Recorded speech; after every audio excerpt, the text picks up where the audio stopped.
Hey everybody, happy art day. It's Friday here at school and we are ready to celebrate the weekend, and it's a special weekend because it's Valentine's Day on Sunday. So we're having our little parties here at school on today for lunch, and we're gonna go home hopefully with some cool projects in hand to give to somebody that we care about and love. But for you guys at home, you're not having the same experience as the kids here at school. So I wanted to think about what can I offer you from the art perspective that you can work on at home to be able to give to somebody and really be able to show them through your artwork how you feel about them. So, this is what I've come up with. We're going to be doing like a combination of art, and art meets math meets language arts today. So, I know some of you might be like, "Oh, no, what do you mean we're doing math and language arts?" But trust me when I tell you, art brings in all the disciplines, all the other subject areas from school, and you don't even realize it sometimes because you're being creative and you're doing really fun things, and you're adding in color and you're adding in all kinds of different materials to make it look beautiful and colorful and bright. But um, you don't even realize, like, you're always using math in art. You're always thinking spatially about where you're putting things and how you're arranging things. You're using language because what you know in your verbal language translates to how you're going to express it creatively without the use of words. So you kind of have to know the words in order to unknow the words and then express it in a visual way for art. And it's easier for me it's easier to show you than to explain it sometimes, because I don't feel like the words are good enough to explain. So for me it's easier to go to the overhead camera and show you guys on paper. So that's what we're going to do. But we're going to be working on hearts today, and we're going to be talking about lines and the way that we use lines to make curved shapes like hearts. And we're also going to be bringing in another structure called a polygon. So we're going to talk about that in just a couple of minutes. But let me go to the overhead camera. What you're going to need today is some white paper and a pencil and a ruler. You're also going to need like a black ink pen, some colors, some colored pencils, maybe even watercolor. That would be fun to use with this project. And possibly, if you want to cut out the heart that we're going to be making and put it onto another like a background color, like a construction paper or cardstock. If you've got that and you want to use that too, then bring that on in with you. You can always, decide to use it or not use it later. But you definitely need paper, pencil, and a ruler right now to start. All the other stuff can be acquired later. So here we go. We're going to start. Okay. So what I've got right here is my construction paper. Of course, I chose red, even though I do not like the color red. That's just a little thing about me. Red is not a color that I like to choose very often, but I chose it because it's a nice bright background color to use for this project, and I think it's also, kind of Valentine's Day-ish. You could use purple, you could use pink, you could use blue, you could use green, you could use orange.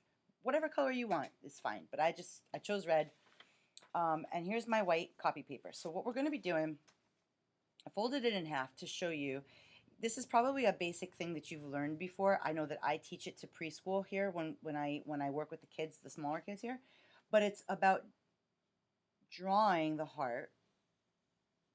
Okay, so let's talk about the line, the first line here. Okay, I'm going to show you a couple different ways to draw a heart. But this first line, if you're confident as an artist and you're okay with drawing, then you can go ahead and take this step with me on your paper. This is a curved line. It's kind of like a C, okay? Not like a full C, but it kind of angles down about 45 degrees, I would say, and then swerves up. And then what's going to happen is it's going to come back down again, and we're going to take that line all the way down here. This is our goal, is to get to the corner right here. So you can make a little tick mark right there, and then bring that to meet this line up here.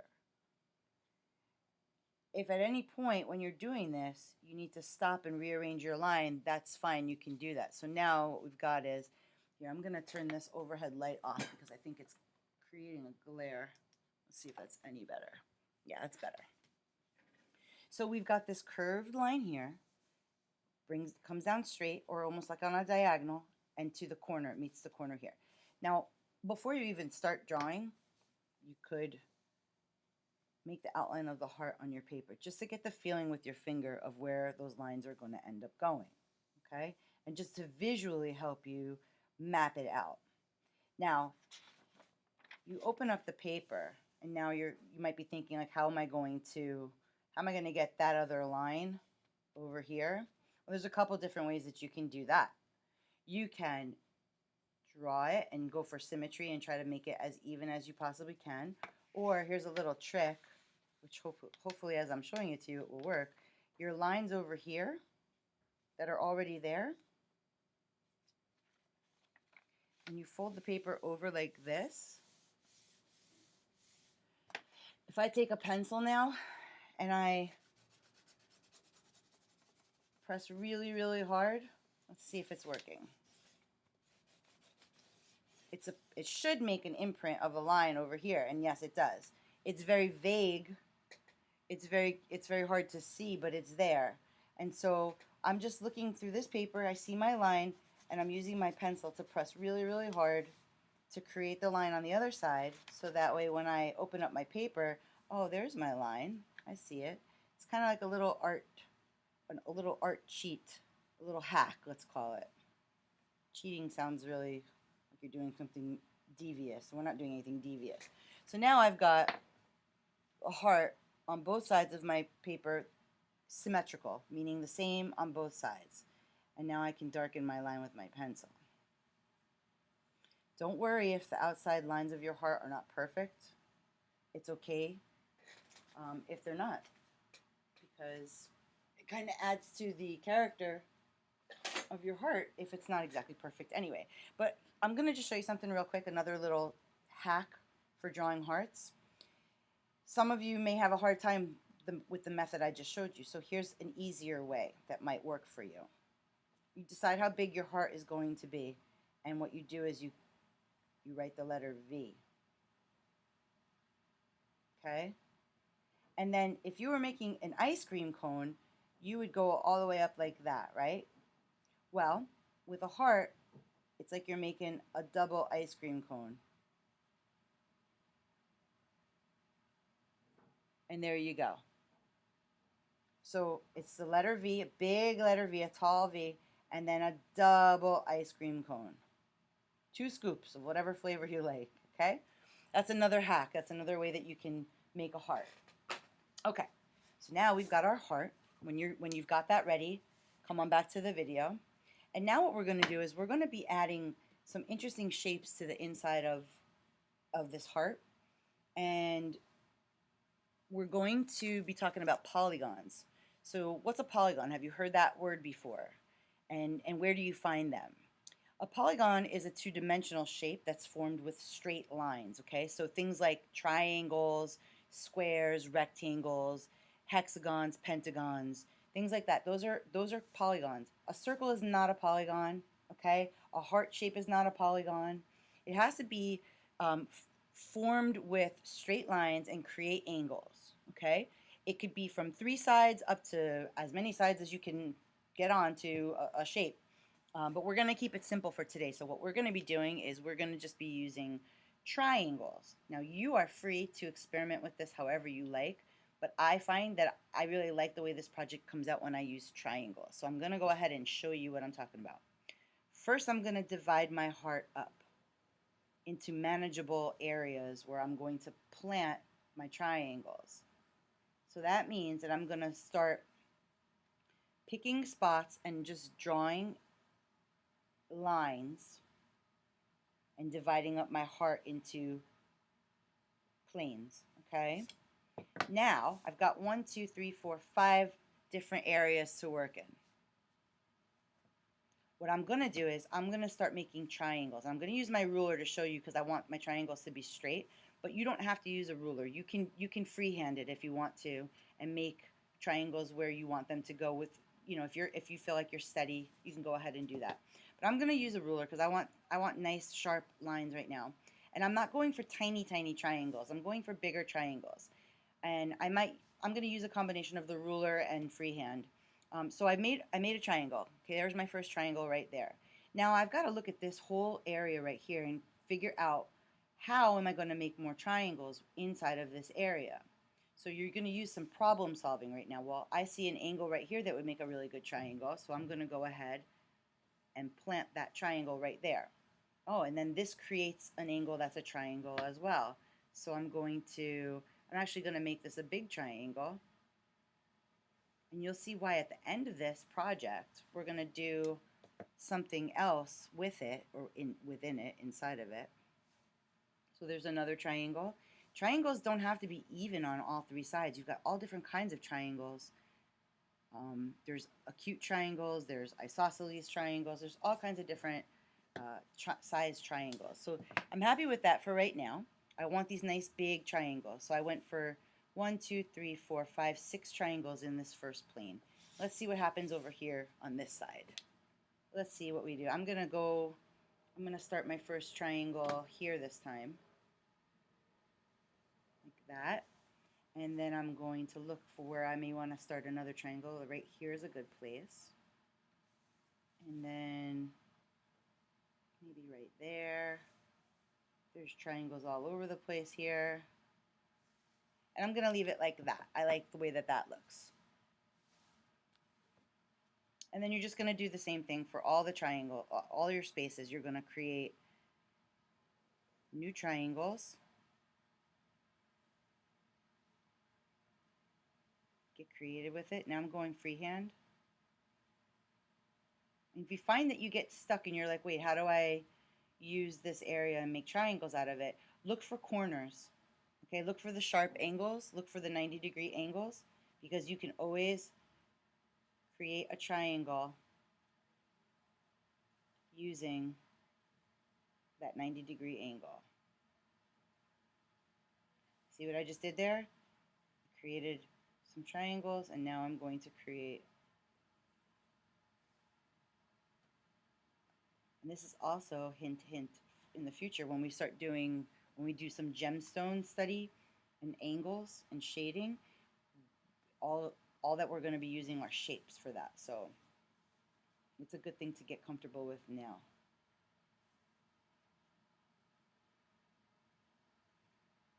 And I don't know about how you feel right now, but this is pretty relaxing. And this is actually something you can do as a sketchbook activity, is just do a page of triangles or a page of squares. Just pick a shape for the day and practice making them in different sizes and different places on your paper as a sketchbook activity. Now what I'm going to do is come here, use this angle as a triangle, make a triangle right here. Triangles are so easy to work with. You can put them anywhere you want. So even within a curved shape, you can put a triangle inside of a curved shape. We just did it. All right, cool. So now we've got this polygon heart that looks really cool. It actually even looks like it is a gemstone, sort of. It's got different angles. And then as you're looking at it, if you decide like, hey, you know what, that one's too big, maybe I want to change that a little bit, I'm actually going to make that one a little smaller by dividing it in half right down the middle. And now I've got two sections of that triangle that it was just one by itself.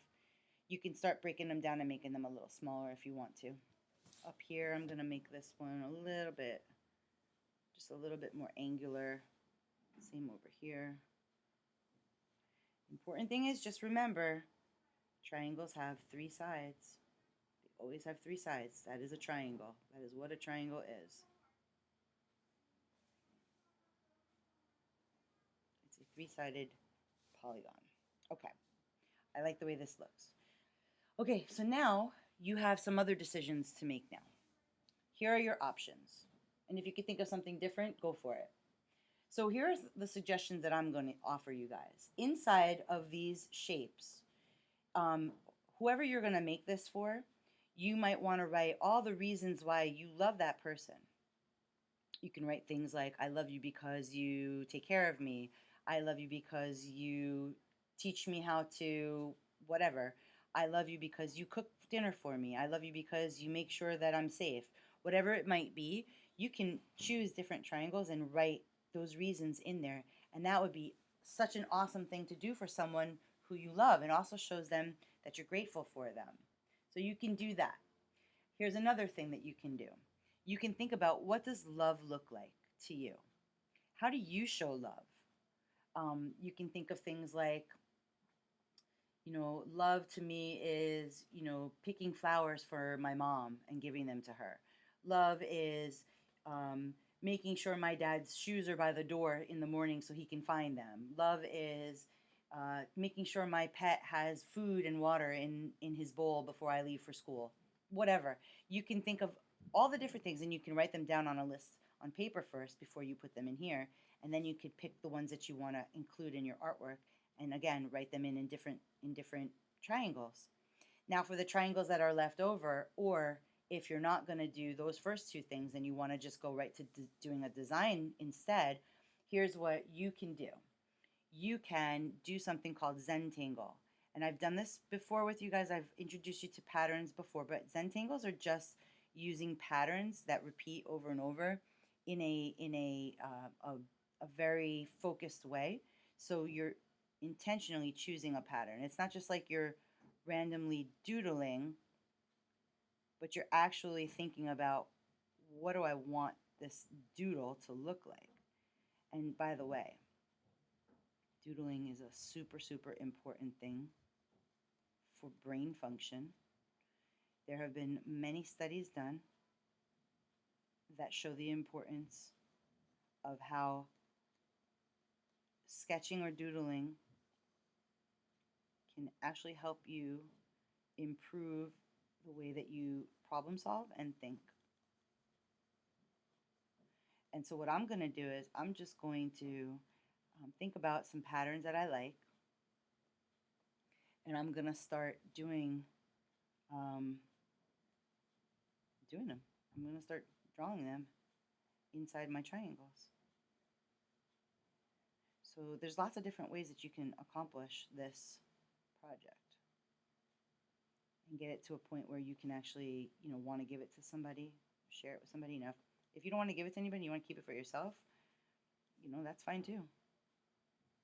This one I'm going to try to make like almost like an optical illusion, like a three-dimensional optical illusion, and I'm just using lines to accomplish that.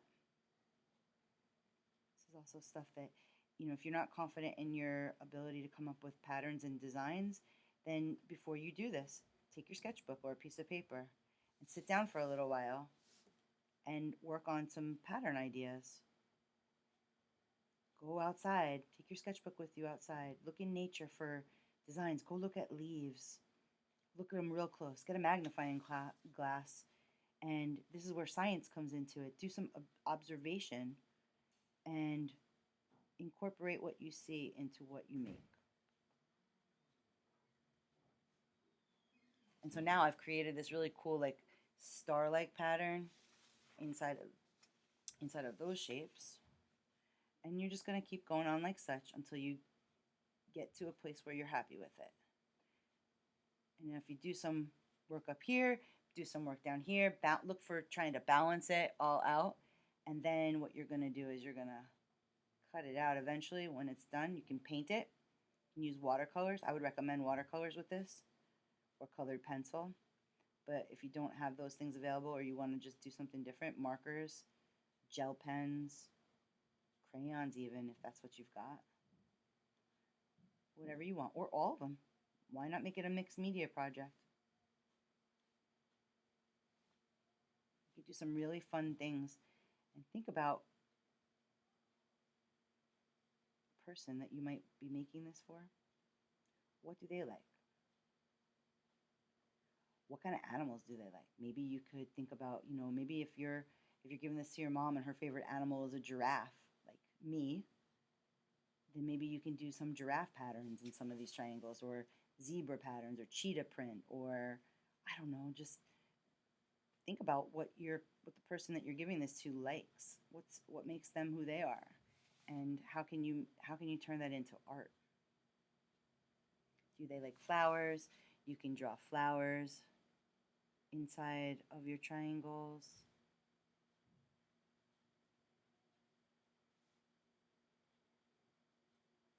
You can just use colors. You don't have to do designs at all. can just make these really nice big blocks of color, different colors. Pick a few colors that you like or that the person that you're giving this to likes, and do just different shades of those colors inside your triangles. You don't even have to color every triangle. And then what you're going to do is you're going to cut it out when it's all done.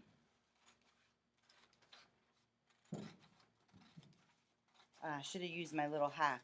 The hack would have been to close this and just cut one time, right? I didn't do that. If you know how to do that and you want to do that, do that. But I'm taking the long way right now, working on my cutting skills. You guys at home doing these projects, I'm so proud of you and thank you. Every week you guys send me stuff, and it's really exciting to watch how you guys have been developing your creative abilities and your thinking skills, because that's what this is all about. Is you're at home and you're watching the video, but you've still got to think about what you have at home to use and what you're going to do with it and how you're going to make it your own project. And there you go. And then you would glue that on to your paper, and you would write Happy Valentine's Day, or just to you from me, or to mom, love me, or whatever you're doing, whoever you're giving it to. Think about how to personalize it for them. You could fold it. You could, if it's a smaller size than this, you can make it into a heart-shaped card, or you can, however you want to get creative with this is up to you, okay? But it's just important that you take your time, really think about what you want this to look like. Practice designs on scrap paper or your sketchbook. Get comfortable with drawing triangles. Okay, so you've got steps and some homework to do with this. And if you're comfortable and you want to just jump right in, then go for it. So what if you make some mistakes? That's okay. It adds to the character and the charm of what you're doing. And you can always start over, or start again, or try it differently, or fix it.